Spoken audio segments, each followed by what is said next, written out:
আসসালামু আলাইকুম। তো আমরা আজকে টুক দিয়ে রিক্সায় আসলাম, রিক্সা থেকে নামলাম। রাস্তায় প্রচুর জ্যাম। তারপর আমরা মানিক মেহবিনের দিকে যাচ্ছি সবাই মিলে। রাস্তার মাঝে লাখো লাখো ভাইয়েরা হাদি ভাইয়ের ভালোবাসার টানে আসছে।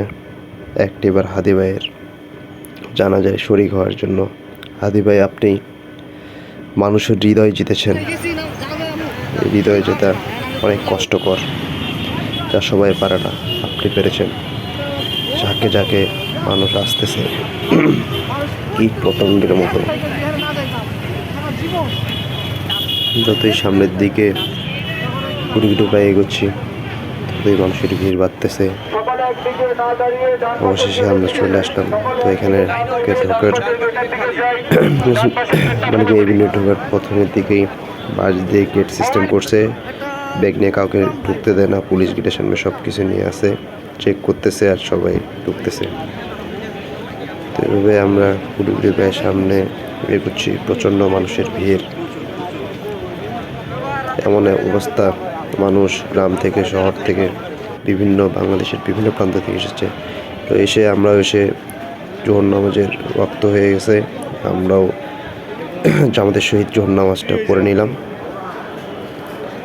পড়ে নিয়ে এখন আমরা সবাই সামনের দিকে এগোচ্ছি। এইদিকে প্রচণ্ড মানুষের চাপ, ভিতরের দিকে যাওয়া যাচ্ছে না, এমন একটা অবস্থা। এত সব মানুষ এসেছে শুধু একটি মানুষের জন্য। সেই মানুষটা আর কেউ নয়, আমাদের হাদি ভাই। কিন্তু সেই ব্যক্তিটা আজকে কথা বলতেছে না। আমরা হাদি ভাইয়ের খুনের বিচার চাই। আল্লাহ তাআলা হাদি ভাইকে জান্নাতের উচ্চ মাকাম দান করুক, এই দোয়া করি। হাদি ভাই, আপনি আমাদের শিখিয়ে গেছেন কখনো কারো কাছে মাথা নত করা যাবে না। বাঁচতে হবে তো লড়তে হবে। মহান রাব্বুল আলামিন হাদি ভাইয়ের পরিবার ও স্ত্রী সন্তান সকলকেই শোক সইবার তৌফিক দান করুক। আল্লাহ তাদের সঠিক পথ দেখান এবং তাদের নিরাপত্তা নিশ্চিত করে। হাদি ভাইয়ের ছেলের নাম ফিরনাস, যা উনি ওনার বড় ভাই সাজেশন রাখছিল যেন বীরের এক নাম থাকে, সেইভাবেই ওনার নামকরণ করা হয়েছে ফিরনাস।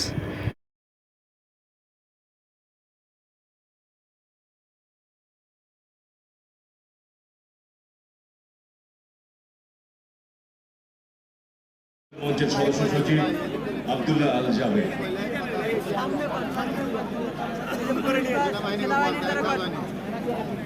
আসসালামু আলাইকুম।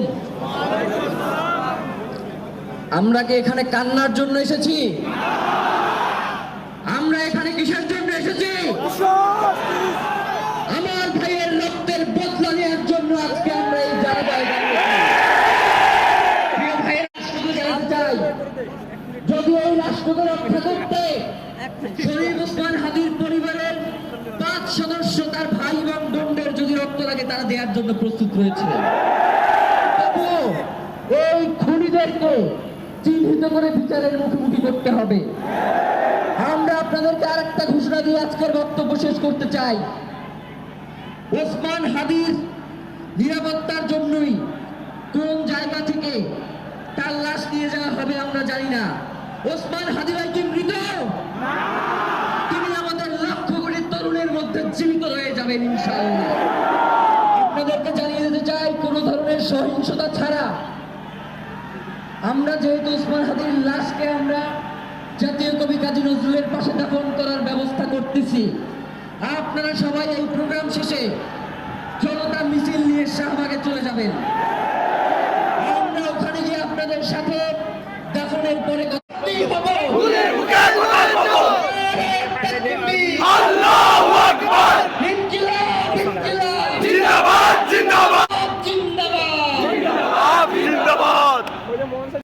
হাদি ভাই সবসময় বলতেন আল্লাহ যেন ওনাকে শহীদি মরণ দান করেন।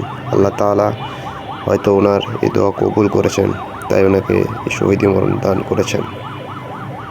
জীবনে অনেক শুনেছি বাংলাদেশে এর আগে অনেক মহান ব্যক্তিদের জানা যায়, অসংখ্য মানুষের সমাগম হয়েছে, কিন্তু এই প্রথম আজকে নিজ চোখে দেখলাম এমন বীর। বিদায়ে বীর আপনি রবেন লাখো তরুণের অন্তরে, আপনার প্রতি রইল লাখো সালাম।